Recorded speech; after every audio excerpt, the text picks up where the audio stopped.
this can't be real. I'm just sitting down here playing video games, enjoying my break. Like, why do we I was on the initial call and I went home There's finally at Friday. So the next day at like 6 p.m. Bush next to us just caught fire, which meant that So I went back in and proceeded to just let the dogs out of the kennels. That's like nothing that I've seen outside of like a forested environment.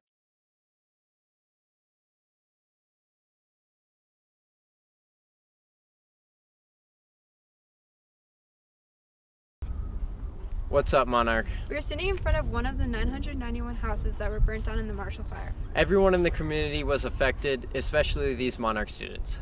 As we were leaving, we saw fire up on our road, and then we just had to completely make up a new way to get out of our neighborhood. On December 30th, the Marshall Fire tore through the neighborhoods of Superior and Louisville, leaving some students without a place to call home. The craziest thing about losing your house is what you have in your car and on your back is all of your possessions. So anywhere you go, you're moving. My first thought was, this can't be real. I'm just sitting down here playing video games, enjoying my break. Like, why do we have to evacuate? There's blue sky. It was very surreal, because one of the things that's crazy, and I think a lot of people have noticed, is you start to see the landscape around the houses that have burned, and to see the hill behind my home, and the view that we had was overwhelming. Buck Coleman, Grant Hilton, and Gwen Christensen all lost their houses, but not before making the impossible decision about what to take and what to leave. I was lucky. Out of my family, I probably grabbed the most stuff. I had a plan set in head that I didn't even realize I had made. Is I kept all my memorable things from my childhood, from my friendships, and I had them in this little shoebox. And I took this shoebox, I stuffed it in my bag, grabbed electronics, and that was it. I had the clothes on my back, and I had these memorable items. And honestly, I 100% I'm very glad that I took the memorable items over clothes. I got 4 shirts, 3 pairs of shorts, 2 or 3 pairs of ankle socks. I took my family's jewelry box, their wedding album, and a family photo album. I had to help some of my family members gather their stuff before I could get all of mine. So I didn't get everything exactly that I wanted, but I got a good amount. And even though they knew their houses were in danger, they didn't think twice when others reached out for help. As we were evacuating, my sister got a notice that her friend's dogs were still in their house, and we pulled up and got the dogs out before we left our neighborhood. My dad actually had to run into another neighborhood in his car that was blocked off by the police, so he had to run down some paths and grab a dog that was in their house, and actually their house ended up burning down, so if he hadn't gone in, they weren't home and that dog would have died in the fires. They didn't only lose their houses during this tragedy, but many of their belongings were destroyed, along with the memories those items held. I had one thing, it was my baritone. It was, music is such an important part of my life, and single-handedly the worst thing that I've had to go through is not only losing my house, but missing my music. Or I lost a piano, my baritone. My sister was very lucky, she grabbed her trumpet, but without having that music to cope with that loss, it's been very difficult. So how are these students coping with this tragedy? I've been listening to a lot of a cappella. I've been playing my instruments at the high school, which is actually nice. I've been talking with friends, family. You don't know how you're going to react to things like this. There's nothing that can prepare you for losing your home. But I will say that my reaction to it was nothing like I thought it would be. I know my parents, especially my mom, have been a lot more devastated in the moment, whereas mine has been more prolonged because, as I'm going to college, I know I won't be living in that house, or would have been living in that house for very much longer. While their houses may have been destroyed, their faith in their community has only grown stronger. And there have been a ton of people who have reached out to me and my family, and I thank you all for that. For KYOT, I'm Shane Klingensmith. Near the start of the fire, a local doggy daycare was forced to evacuate. Dog Tech was a family-run business that was burnt down in the Marshall Fire. Having to evacuate a business sheltering over 40 pets was not an ideal situation. Our reporter Nathan Yadagita took a closer look into their story and their business. While people were fleeing their homes during the Marshall Fire, Chris Krullick had something else on his mind. The scary part was not knowing if he was afraid, not knowing if he was safe, not knowing what does a dog think. Luca was one of 41 dogs staying at Dog Tag, a local doggy daycare in Superior. We reached out on all kinds of social media. We called people here. Abby had coworkers going to the shelters to see if the dogs got rescued. Meanwhile, the owner of Dog Tag, Danelle Slater, knew she didn't have much time as she was desperately trying to evacuate all the dogs. We went straight to Plan Z, which is get as many dogs in our vehicles. It was just myself, my husband, and my daughter here. Since we live next door, they were able to grab their cars, come around.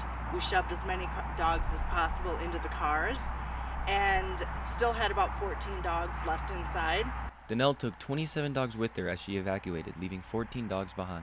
So I went back in and proceeded to just let the dogs out of the kennels, just knowing that, you know, at this point the barn next door was on fire. Miraculously, all the stray dogs were found soon after the fire cleared. And then finally, we got a call or a text from somebody that worked at Dog Tag saying that he had Luca at some hotel and would come pick him up. I headed down towards Costco, which was also being evacuated. They had police officers there, and I told them right then and there that I had some dogs that were loose in the parking lot at Dog Tag, and could somebody please go grab those dogs. And as I was talking to them, I saw dogs coming towards the police officers, so that they were already moving towards police and help, which was great. They just did a great job. After losing most of the property to the fire, Danelle has started to plan a way to rebuild and come back stronger. It's going to take a really long time. There's going to be some people that decide to move on and move away, but there's a reason why Louisville and Superior are really special. For KYOT, this is Nathan Yanagita. Dogs weren't the only animals at risk. As the fire grew, the people at Oakley Stables hitched up their trailers in order to save their horses. It's like my barn, and then a couple fields in between, and then the highway, and then a hill, and that, like, on that hill we could see flames. A girl and her horse, and the orange glow from the Marshall Fire growing ever closer. It was not the most pleasant experience, but it was more just kind of like, we just got to get them out, you know, like we can't really think about timing or anything. As the Marshall Fire closed in on the barns and stables around Boulder County, Kara Peters got to work loading the horses at her stable to evacuate them. There's like 20 people there trying to hook up like 10 different trailers, and then we're trying to get horses round up so that, you know, they aren't in the fire. But loading a 600-pound animal into a trailer isn't as easy as it might seem. And then there were like a solid 6 horses that just would not load into the trailer. We used treats, grain, and then we tied like a rope around like his butt, and then we just kind of like pulled him in. It was like a solid like 4 adult women pulling this horse into the trailer. All the horses were safely evacuated and have since made their way back to their barn, which thankfully only received minimal damage. The horses can still live there and stuff. It's just the pastures are kind of, about half the pastures are a little dead. The horses kind of spook if there's like a little bit of black on the ground, so that's a lot of fun. But after the ash is cleared, the pastures will only grow back greener. For KYOT, I'm Alex Newman. While the residents of Superior and Louisville were evacuating their neighborhoods, local news reporters did the opposite, entering the heart of the fire. Reporters like Kyle Clark from 9 News and Nick Rothschild from Channel 7 allowed the community to see the streets they called home, even though they were miles away. It was a rolling disaster for 12 hours. Kyle Clark, anchor for NBC News, is no novice to covering Colorado fires. So I covered fires in Colorado for a little bit more than a decade. The Marshall Fire was different in fire behavior than the other fires that I've covered in Colorado. Clark and journalists like him were indispensable while evacuated families awaited news on their home and community.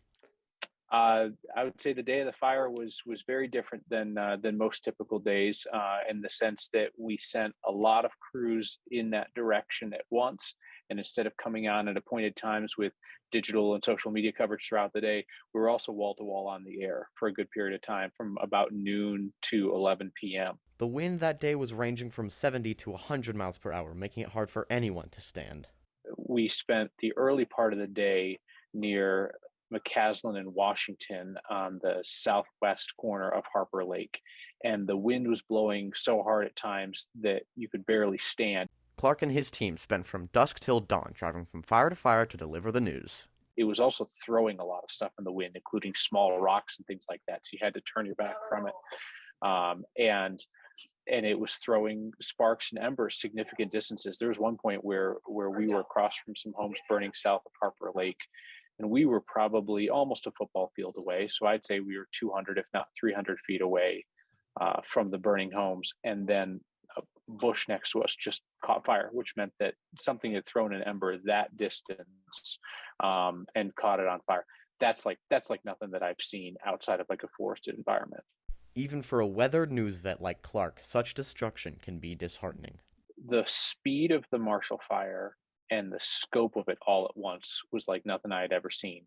And we climbed up on this hill on top of open space, and you could look out over Spanish Hills, and you could look out over Harper Lake and some of those neighborhoods, and you could almost see down to like Adventist Hospital and Coal Creek Golf Course.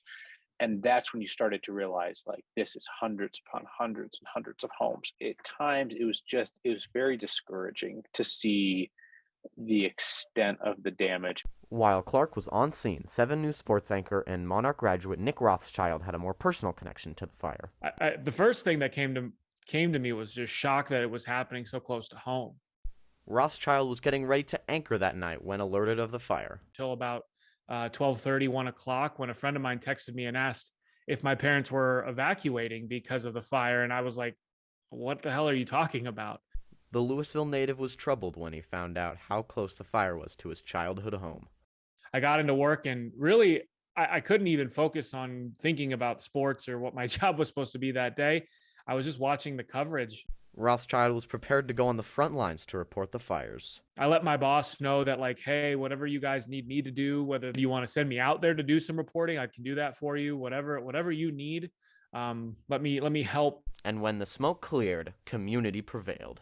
And so the only thing we can do at a time like this is band together and move forward, and we'll come back stronger. For KYOT, I'm Dominic Spicone.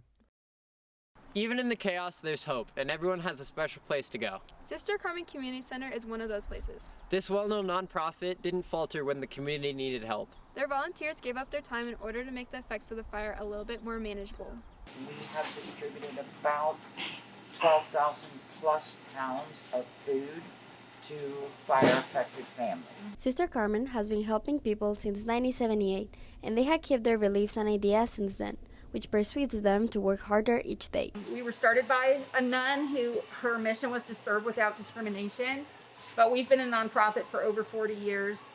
But we kept her name as a legacy, so we're the Sister Carmen Community Center because she was such a wonderful person. And so we've built up to this agency now where we're the Family Resource Center for East Boulder County, and we've helped a lot of fire-affected families, and we are the go-to place for that. Me and my mom have been going to Sister Carmen for, I'd say, about 5 years now.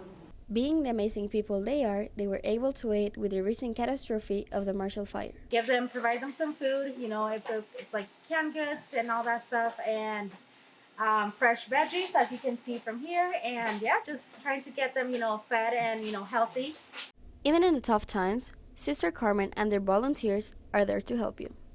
We get whatever's at the food bank, like vegetables, bread, meat, stuff like that.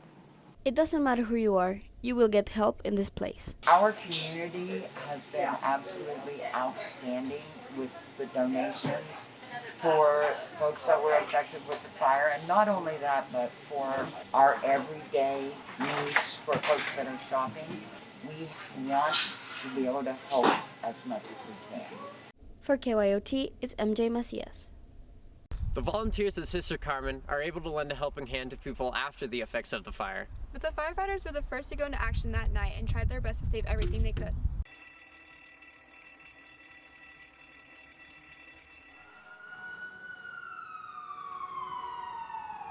I was on the initial call and I went home finally at Friday, so the next day at 6 p.m. Chris Melvin is one of the battalion chiefs with the Louisville Fire Department. As one of the battalion chiefs in Boulder County, I have a pretty large response area, and so part of my response area is actually where the fire started. So I was dispatched shortly after they discovered the fire and responded up to that. So I was like the third or fourth person on that scene. What Melvin saw on December 30th, 2021 was beyond his belief. You pull up into a block of homes and there's, 4 or 5 or a dozen or homes burning. It's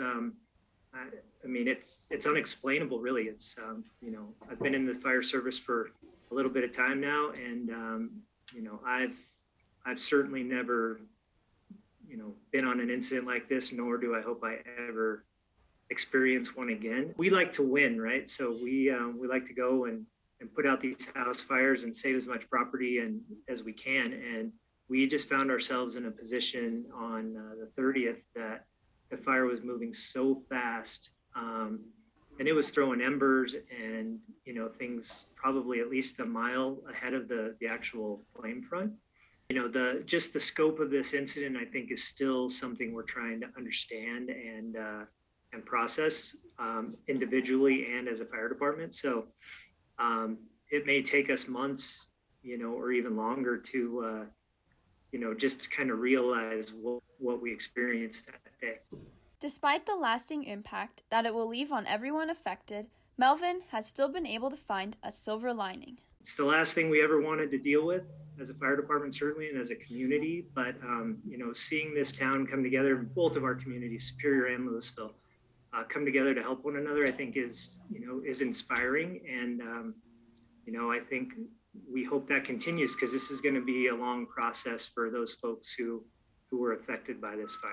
While this has been a traumatizing experience, Melvin has words for the 80027. Expect the unexpected, right? You don't want to live in fear or things like that. We're already dealing with enough stuff in the world right now. So, but taking a minute to educate yourself and, maybe make your house a little more fire defensible would be, is certainly something I'm going to take from it and implement at my house. For KYOT, I'm Ella Mulm. The pain of this disaster is still being felt today, but the community is continuing to move forward and come together to support one another. Remember, Monarch, no matter the struggle, the community will always stay connected. Stay strong, Monarch.